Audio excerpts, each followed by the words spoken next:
Irmãos, boa noite, a graça e a paz. Abra sua Bíblia. Hoje nós vamos ver dois textos, mas inicialmente abra sua Bíblia no primeiro livro de Samuel, 22.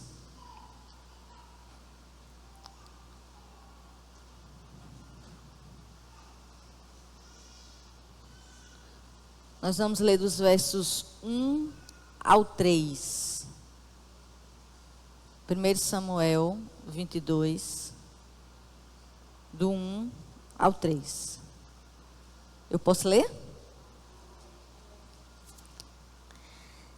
Davi retirou-se dali e se refugiou na caverna de Adulão.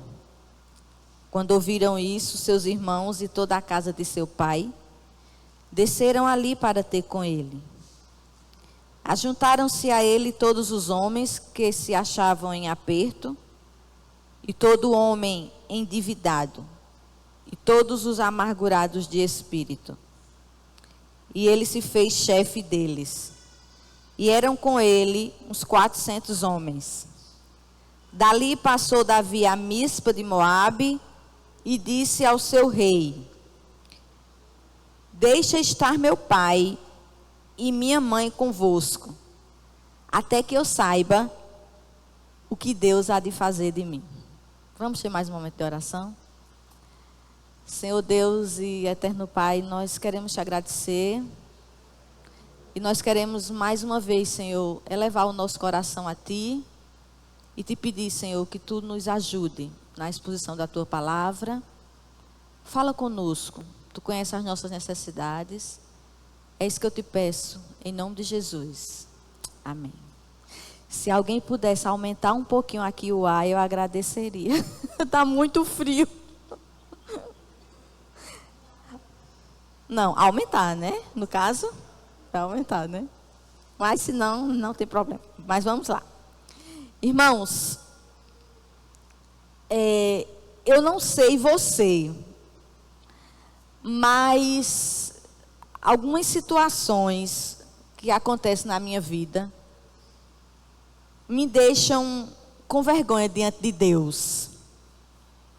Algumas situações difíceis, eu me entristeço quando eu vejo que eu devia ter confiado mais, que eu devia ter sentido menos medo. E o que me entristece também algumas vezes é nessas dificuldades que a vida nos impõe, é naquele momento não entender qual é o propósito de Deus naquela circunstância. Eu não sei se você já sentiu isso, de algo vir na sua vida e você dizer, puxa, eu devia ter reagido de outra forma. Eu devia ter sido um pouco mais crente. Eu deveria ter sido menos medrosa.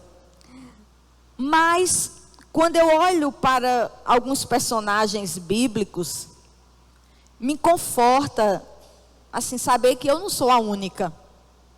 Por exemplo, quando a gente olha para a vida de Elias, a gente vê que Elias, com uma oração, fez cair fogo do céu.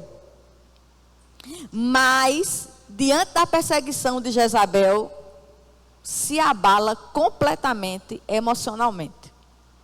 Quando a gente olha para a vida de João Batista, né, aquele que preparou o caminho, mas a Bíblia diz que quando João Batista está ali preso, no cárcere, e ele ouve que Jesus curava enfermos, que Jesus estava ressuscitando os mortos, e ele ali preso, ele manda perguntar, olha, pergunta a ele se ele é realmente o Messias. E quando a gente olha para a vida de Davi, a gente vê que Davi também teve seus dramas. E eu fico pensando, por que é que Deus permite algumas coisas estarem na Bíblia?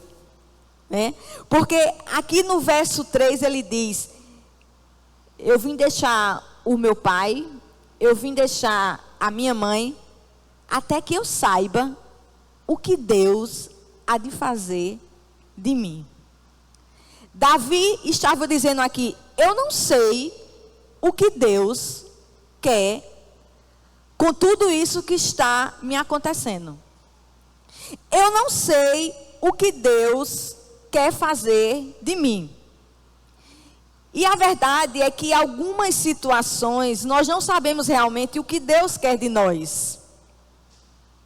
Mas a gente precisa entender que Deus não nos deixa de nos ensinar nesses momentos. Aliás, a diferença do sofrimento para um cristão e o não cristão é que nós pegamos esse sofrimento e tornamos ele pedagógico. O sofrimento, quando vem para a vida do cristão, nós precisamos enxergar o sofrimento na perspectiva de que Deus quer nos dizer algo, que Deus quer trabalhar em algo e que nós precisamos ver esse sofrimento com uma forma de que Deus quer nos ensinar alguma coisa. O salmista, no Salmo 119, 67, disse: antes de ser afligido, andava errado, mas agora tenho guardado a tua palavra. A Bíblia vai nos mostrar que Deus permitiu muitas aflições na vida de Davi, mas em todas tinha um propósito. Nada na nossa vida é sem um propósito. Tudo na nossa vida tem um propósito. E antes de nós entrarmos no capítulo 22, vamos entender um pouco qual era o contexto aqui do capítulo 22.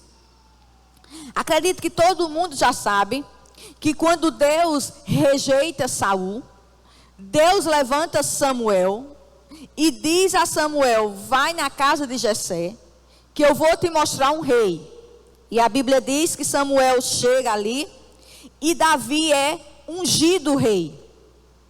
Logo após, existe aquela batalha que do gigante Golias, que durante 40 dias desafia o povo de Deus e ninguém queria, mas assim, Davi, já com a unção de Deus, já com a unção de rei, enfrenta o gigante Golias, vence o gigante Golias, e a Bíblia vai dizer que depois disso, Davi passa a comer na mesa do rei. Davi se torna conhecido.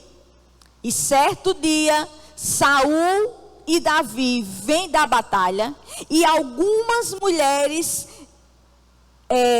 saem cantando o seguinte: Saul feriu os seus milhares, porém Davi os seus 10 milhares. Isso não foi bom aos olhos de Saul, né? Porque aquelas mulheres ali estavam reconhecendo que Davi era mais guerreiro do que Saul. E 1 Samuel 18:9 vai dizer: daquele dia em diante, Saul não via Davi com bons olhos. A partir dali, Saul começa a ter ciúme, a ter medo que Davi usurpasse do seu trono. E a Bíblia vai nos dizer que depois disso, começa de fato a perseguição do rei Saul contra Davi. Mas, irmãos, é interessante que esse capítulo 22 começa dizendo que Davi se refugiou em uma caverna. Mas antes de Davi ir para a caverna, nós vamos ver que ele tenta buscar socorro em algumas coisas. Porém, tudo é em vão. Primeiro, não adiantou Davi se esconder na casa da sua esposa. 1 Samuel 19, 11 e 12 diz assim: porém, Saul mandou mensageiros à casa de Davi que o guardassem e o matassem pela manhã. Do que Mical, sua mulher, avisou a Davi dizendo: se não salvares a tua vista esta noite, amanhã te matarão. Então Mical desceu a Davi por uma janela, e ele se foi e fugiu e escapou. Eu acho que todos nós somos assim. No primeiro problema, a gente se refugia aonde? Na família. Isso é inquestionável. Quando a gente tem um problema, a gente sempre junta todo mundo, conta o problema, ou vai chorar, ou vai se desesperar, mas está todo mundo ali junto. Eu gosto muito de assim, documentários. E todas as grandes estrelas, né? Todas as grandes celebridades, assim, cantores, cantoras, quando se viram doentes, quando se viram drogados, eles retornam para a casa do pai. Mesmo sendo uma grande estrela, volta para a casa do pai, para o pai tomar conta. Então, aqui Davi não pode ficar com sua esposa. Segunda coisa, não adiantou Davi procurar Jonatas. Aquela amizade que nasceu com sinceridade, com amor. E a Bíblia vai nos dizer que Davi procura Jonatas. E Jonatas diz: olha, eu vou saber realmente se meu pai quer te matar ou não. E você fica escondido aqui no mato. E eu vou vir com um servo. E eu vou jogar uma flecha. E se eu disser assim: pegue essa flecha além de ti, é porque meu pai não quer te matar.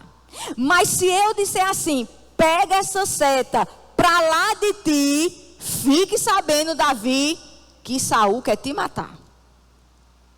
E ele sabe realmente que seu pai quer matar.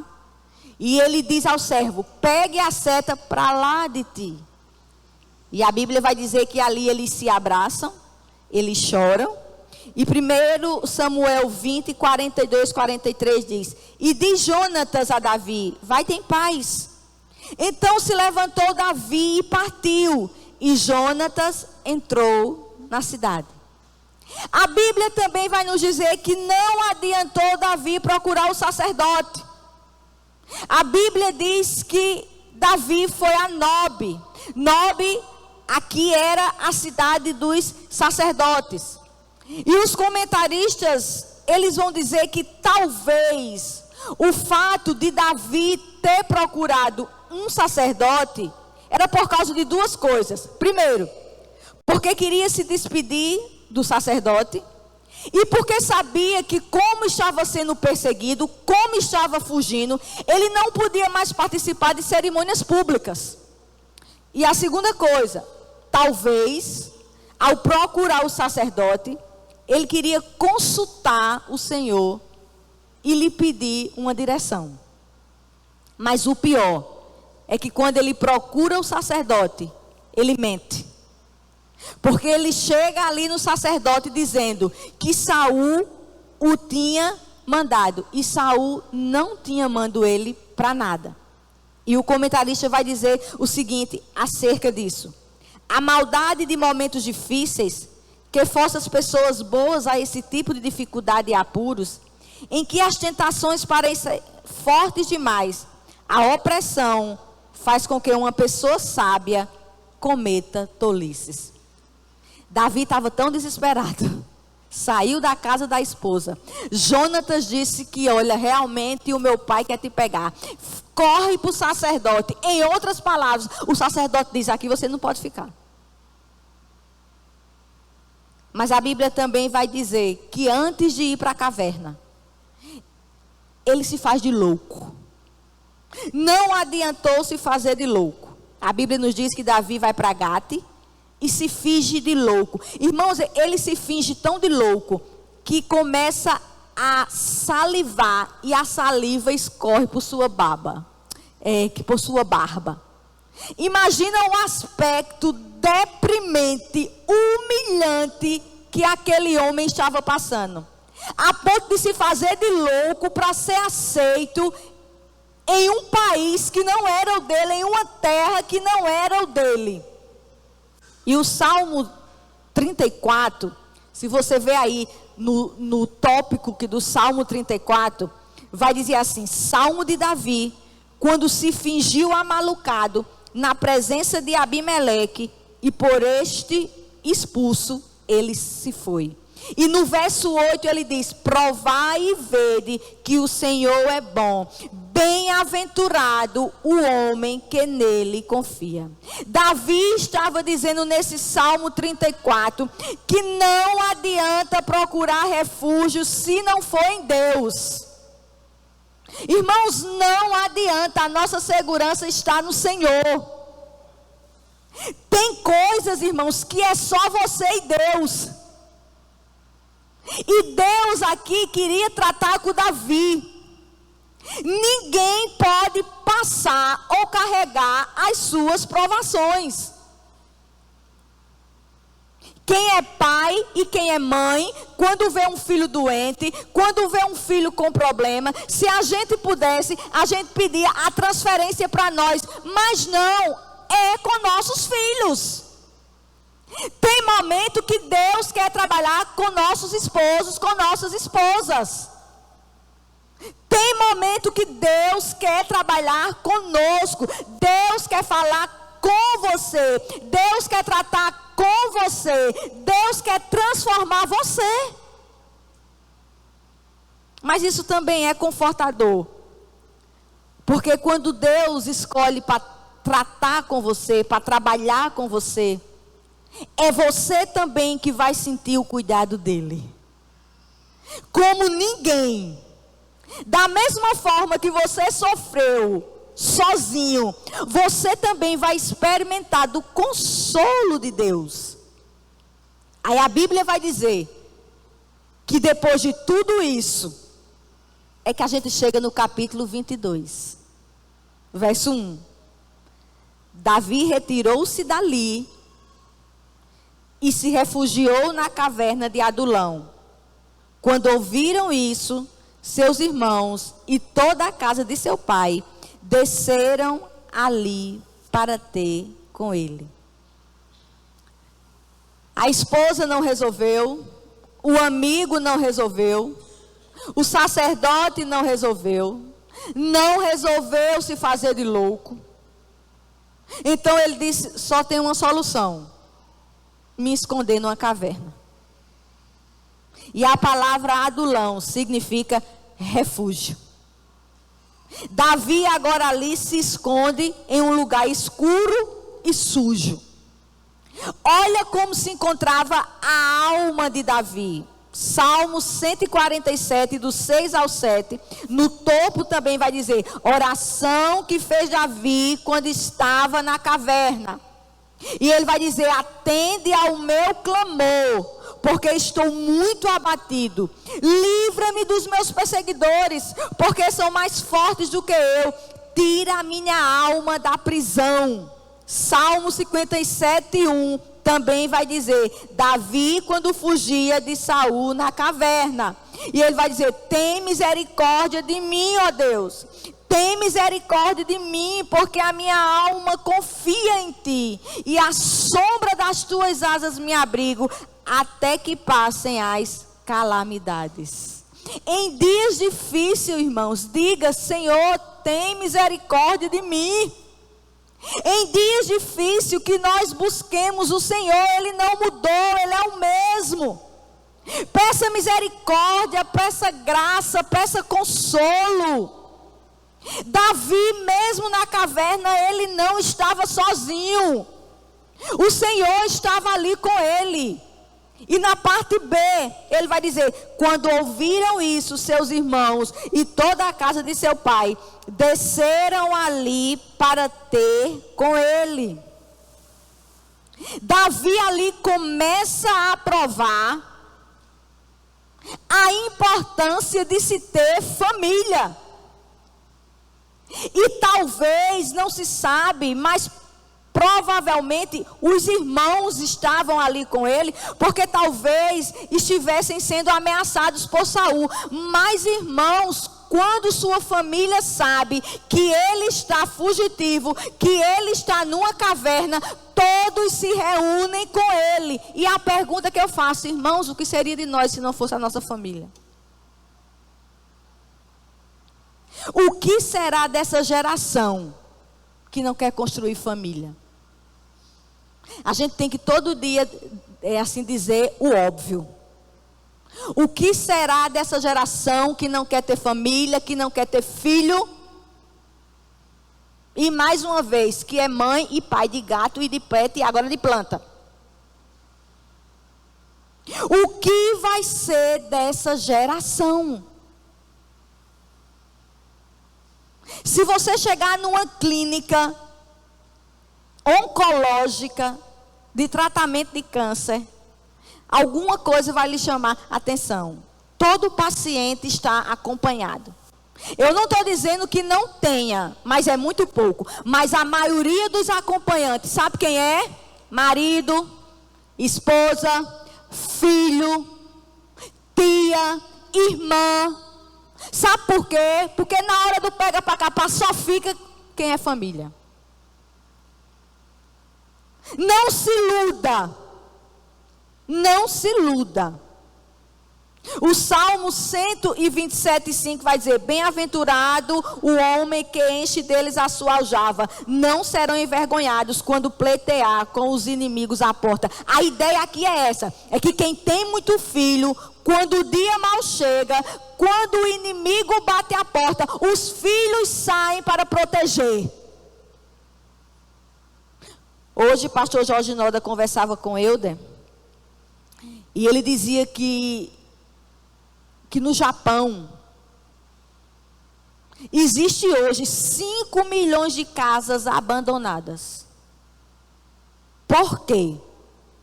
País de idosos que não tiveram filhos. E esses idosos morrem nas suas casas e depois de uma semana, 15 dias, 20 dias, quando está cheirando mal, alguém percebe que tem um mau cheiro de um cadáver, aí fulano morreu, arrombam a porta, abre. Tem uma equipe responsável já para limpar a casa. Só que japonês é supersticioso, ele não fica numa casa que morreu alguém. Então existe 5 milhões de casas abandonadas, sem família. O que será de quem não tem igreja? De quem não congrega? Irmãos, igreja é família. Igreja é família. Igreja é socorro nas dificuldades. O que será dessa geração de crentes que querem ser crente em casa? Que não compartilha as suas necessidades? Que não se relaciona com ninguém? Davi ali estava experimentando o que é ter família. Verso 2: ajuntaram-se a ele todos os homens que se achavam em aperto, e todo homem endividado, e todos os amargurados de espírito, e ele se fez chefe deles, e eram com ele uns 400 homens. Ali Davi começa a ver que Deus usa os instrumentos mais insignificantes. Aperto, homens em aperto. Aqui quando vai para o original é oprimido. Aí a Bíblia diz que quem se junta a Davi, 400 homens oprimidos, endividados e amargurados de espírito. Irmão, sinceramente, se fosse eu ia pensar assim: foi para isso que eu fui ungido rei? Rei vive no palácio.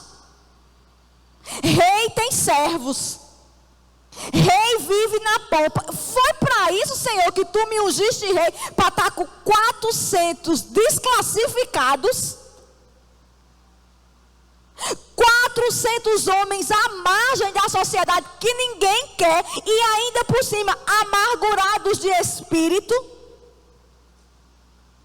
Irmãos, muitas coisas eu e você jamais vamos entender. Jamais. O que Deus faz hoje, talvez a gente só entenda amanhã, e talvez a gente nunca entenda. Tenho aprendido isso. Que a gente possa pedir um coração obediente, com alegria, sem amargura, e com contentamento. Verso 3. Dali passou Davi a Mispa de Moabe e disse ao seu rei: deixa estar meu pai e minha mãe convosco, até que eu saiba o que Deus há de fazer de mim. Aqui a gente vê o zelo de Davi pelos pais, né? Por que Moabe? Provavelmente por causa da avó moabita de Jessé. Talvez por isso. Ele aqui não pensa nele. Ele aqui pensa nos seus pais. Mas vamos agora ao capítulo 23.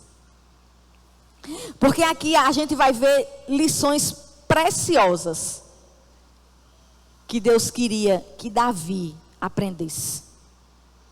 Ele estava sem saber o que Deus queria com ele. Mas Deus já começa a dizer a ele o que era que Deus queria com ele. E nesses 14 versos, nós vamos ver aqui algumas lições. Vamos primeiro do verso 1 ao 5. Diz assim: foi dito a Davi: eis que os filisteus pelejam contra Keila e saqueiam as eiras. Consultou Davi ao Senhor, dizendo: irei eu e ferirei estes filisteus? Respondeu o Senhor a Davi: vai e ferirás os filisteus e livrarás Keila. Porém os homens de Davi lhe disseram: temos medo aqui em Judá, quanto mais indo a Keila contra as tropas dos filisteus. Então Davi tornou a consultar o Senhor. E o Senhor lhe respondeu e disse: dispõe-te, desce a Keila, porque te dou os filisteus nas tuas mãos. Partiu Davi com seus homens a Keila e pelejou contra os filisteus. E levou todo o gado e fez grande morticínio entre eles. Assim Davi salvou os moradores de Keila. Vamos entender o texto. A primeira coisa que eu vejo aqui nesse verso do 1 ao 5. Deus queria que Davi entendesse que servir a Deus independe das nossas circunstâncias. Servir a Deus independe da sua circunstância. Vamos pensar, irmãos. Você está com 400 homens. Você tem o rei da nação com um exército numeroso atrás de você. Você está fugindo. Aí Deus te diz assim: olha, tem um povo ali em Keila. Aonde era esse território? Era um território que pertencia a Judá. E Deus diz a Davi: olha, os filisteus estão querendo saquear Keila. Eu quero que você lute por eles. Irmão, seja sincero. Na situação que Davi estava, você iria? Olha os desafios de Davi. Primeiro, os filisteus. Exército numeroso. Segundo, Saul estava lhe procurando todos os dias para o matar, com um exército também numeroso. Ele tinha que proteger a sua pele. E para completar, os homens que estavam com ele, em outras palavras, disseram: Davi, bota tua cabeça para pensar, a gente já está fugindo e ainda vai proteger os outros. Davi tinha 1000 motivos para não ouvir a ordem de Deus, mas a gente vê que ele não deu desculpas. Qual é a desculpa que você tem dado a Deus? Eu não faço isso, eu não frequento tanta igreja, eu não participo de nada da igreja, porque, olha, você sabe, a minha família não é crente. Irmão, se fosse por isso, não tinha um crente na igreja perseguida. Porque o crente na igreja perseguida, quando é convertido, ele perde pai, ele perde mãe, ele perde filho, ele perde emprego, ele perde tudo. Então isso não é desculpa. Aí talvez você diga: não, Janeide, mas eu não estou como eu queria estar nas coisas do Senhor, porque eu não tenho saúde. A biografia de Amy Carmichael. diz que ela sofria de fraqueza e enfermidades persistentes. Ela era acometida de nefralgia, uma doença que estimulava os nervos e sentia dor. E ela nunca deixou de servir ao Senhor. Teve ano na consciência cristã que antes de Ronaldo Lindório subir no púlpito, a gente teve que ir na farmácia comprar remédio para ele. Falta de saúde não é desculpa. Qual é a desculpa que você tem dado? Sabe por que Davi fez o certo? Porque buscou a direção de Deus. A Bíblia diz aqui que 2 vezes ele consultou ao Senhor.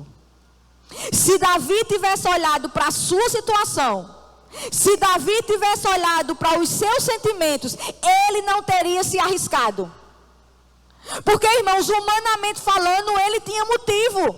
Como é que eu estou correndo e eu vou salvar outra pessoa? Eu não tenho nem para mim, como é que eu vou dar para os outros? Não é assim que a gente diz? Olha, irmã, eu não posso fazer nada, porque se eu contar a minha situação, chora eu e chora você. Davi não fez isso. Porque o Deus que nos chama, o Deus que fala conosco, é o mesmo que nos dará vitória. E Deus disse a ele: vá, porque eu vou entregar os filisteus nas tuas mãos. E foi assim que Deus fez, entregou os filisteus nas mãos de Davi. Porém, versos 7 ao 12. Vamos lá.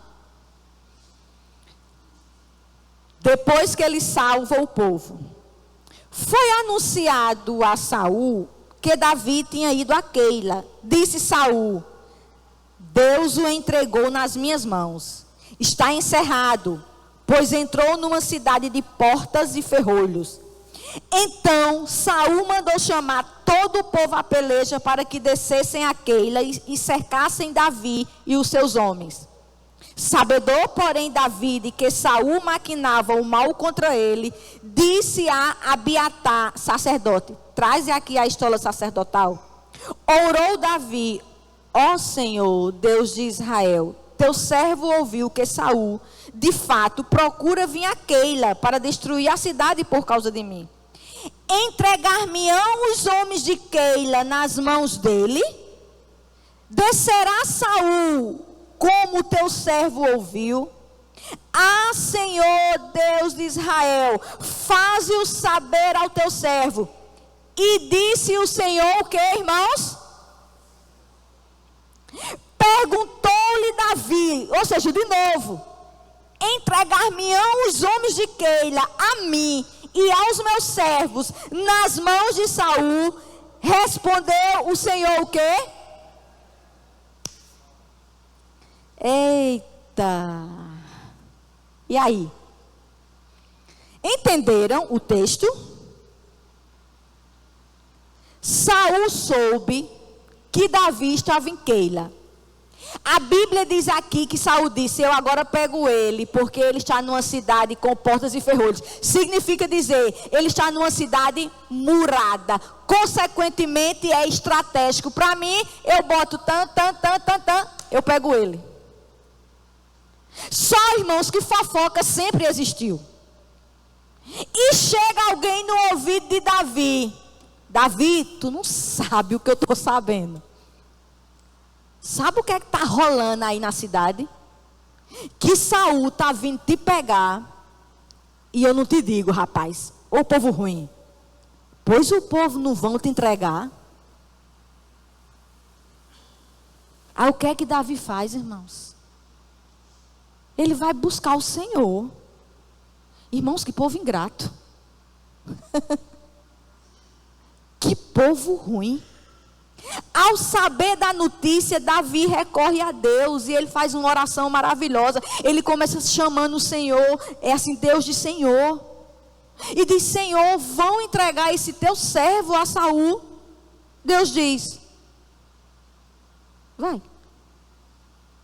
Irmãs, eu tenho certeza, a Bíblia não está dizendo que Davi não acreditou. Disse: Senhor, eu vou te perguntar de novo.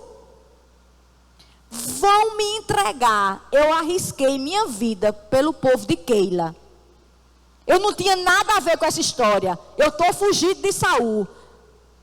Mas eu entrei nessa batalha. Eu lutei contra o povo de Keila. Esse povo vão me entregar. Deus disse, vão. Davi aqui recebe um não de Deus.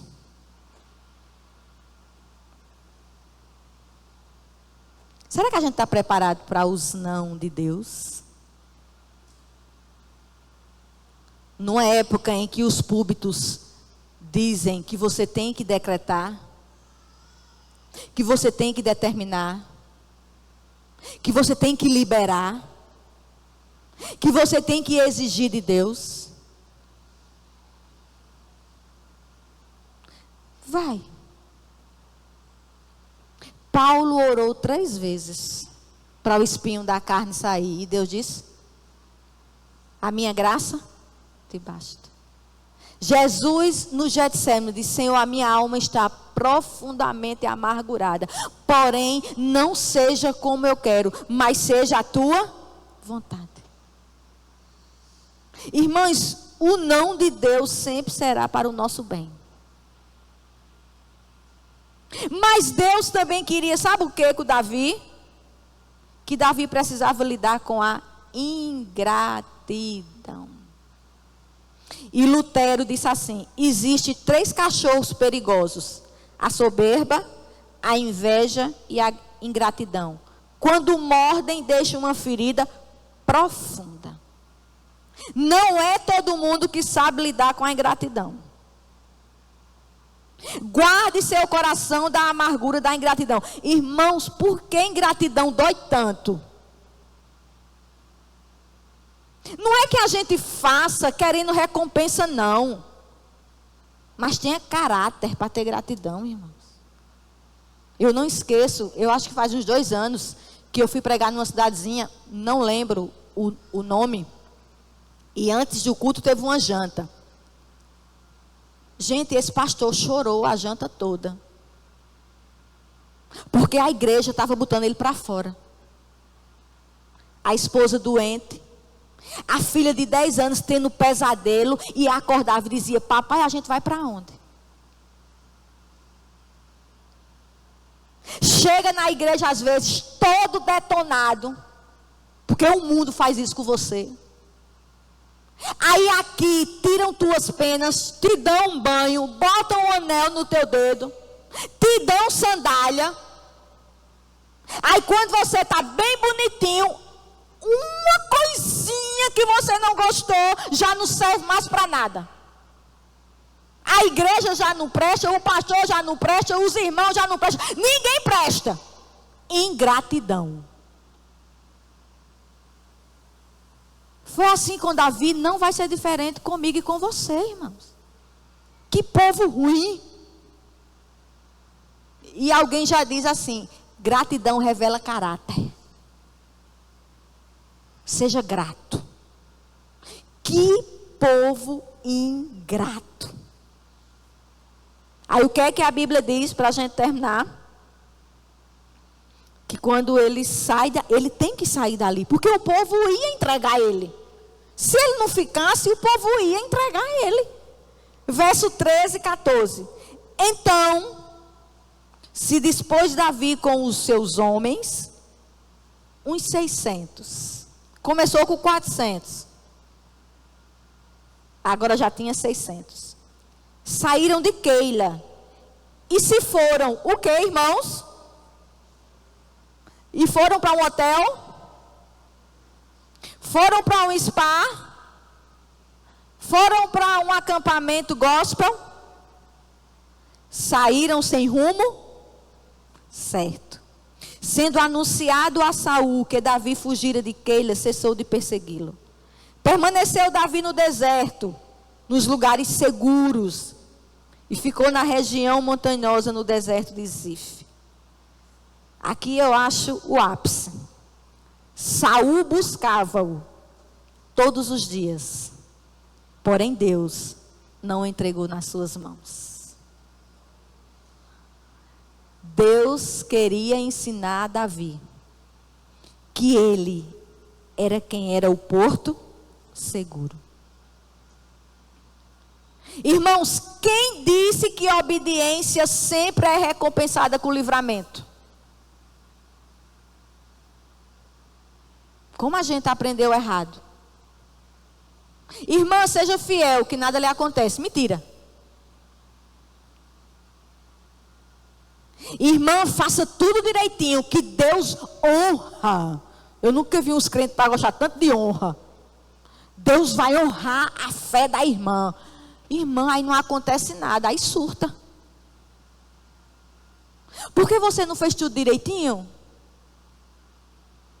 Mas deu errado.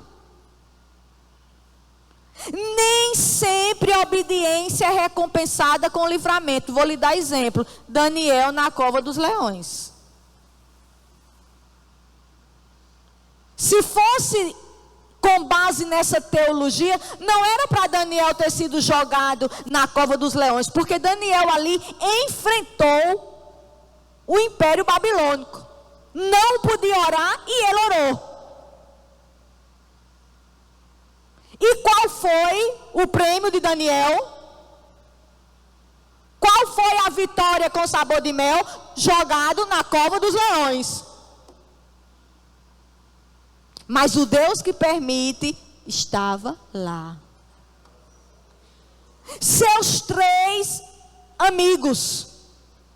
Outro exemplo. Disseram na cara do rei: fique sabendo, ó rei, que se o Senhor quiser nos livrar, Ele nos livra, mas nós não vamos nos prostrar diante de ti. Irmãos, era para esses 3 jovens, se fosse hoje, era para estar testemunhando e o povo recebendo com aplauso. Já tinha criado um ministério. Qual foi o prêmio desses 3 jovens? Fornalha.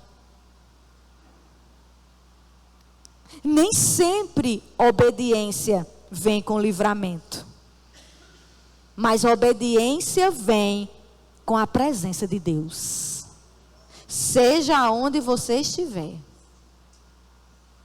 E a Bíblia vai dizer, irmãos, saíram de Keila sem rumo certo. Irmãos, imagina a cena. Você sair para um lugar onde você não sabe para onde vai. Esse povo ia comer o quê? Para onde era que esse povo ia? Imagina o coração de Davi como não estava. Liderando 600 homens. É tanto que se você continuar lendo, mais na frente, ele vai pedir abrigo ao marido de Abigail. Porque ele precisava de comida. Ele precisava ter aonde pernoitar. Saíram errantes no deserto. Saiu sem saber para onde ia, mas disposto a obedecer. E o texto não tem nenhuma fala de murmuração. O texto não tem nenhuma fala de reclamação. O texto só tem atitude de obediência.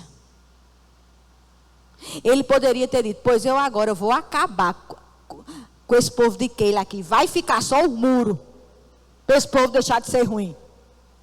Não. Ele saiu. Verso 14. Permaneceu Davi no deserto, nos lugares seguros, e ficou na região montanhosa, no deserto de Zif. Saul buscava-o todos os dias, porém Deus não o entregou nas suas mãos. Que desfecho maravilhoso. Isso é desfecho de vitória. Deus o guardou. Deus o guardou. Deus, quando permite problemas, Ele sabe o que vai fazer com você. Você não é jogado à deriva. Você não é jogado no deserto para morrer de fome e de sede. Porque é no deserto que você vai provar que o seu Deus é o Deus que te guarda e que te livra. Irmãos, e sabe o que é que os historiadores dizem? Que uma uma das causas de Davi ser conhecido como o rei guerreiro é porque, como ele passou muito tempo se escondendo de Saul, indo de um lugar ao outro, quando ele se torna rei, ele conhece quase todo o seu território. Quando alguém dizia assim: Davi, os inimigos estão planejando determinado território, ele pensava: eu já estive lá, eu sei como é, eu sei fazer a estratégia. Que Deus maravilhoso. Nenhum sofrimento é em vão. E a gente sabe que Davi, ele foi um tipo de Cristo. Davi foi rejeitado pelos seus. Cristo foi rejeitado pelos seus. Davi sofreu ingratidão dos seus. Cristo sofreu ingratidão dos seus. Davi deu a vida pelos seus. E o nosso Senhor Jesus Cristo deu a vida por nós. Ali na cruz do Calvário. Que essa noite você possa dizer: todos os dias somos caçados por nossos inimigos, por nossos problemas, pelo mundo. Porém, o Senhor não nos entregará. O Senhor lhe guardará de todo o mal. O Senhor não permitirá, porque você e eu, nós temos dono. Todas as vezes que você disser: Senhor, o que é que tu queres comigo? Veja além do sofrimento. Veja além daquilo que você acha que não tem mais jeito. Deus pega tudo aquilo que nos envergonha, tudo aquilo que nos entristece e reverte para o nosso bem, porque Ele quer o nosso aperfeiçoamento.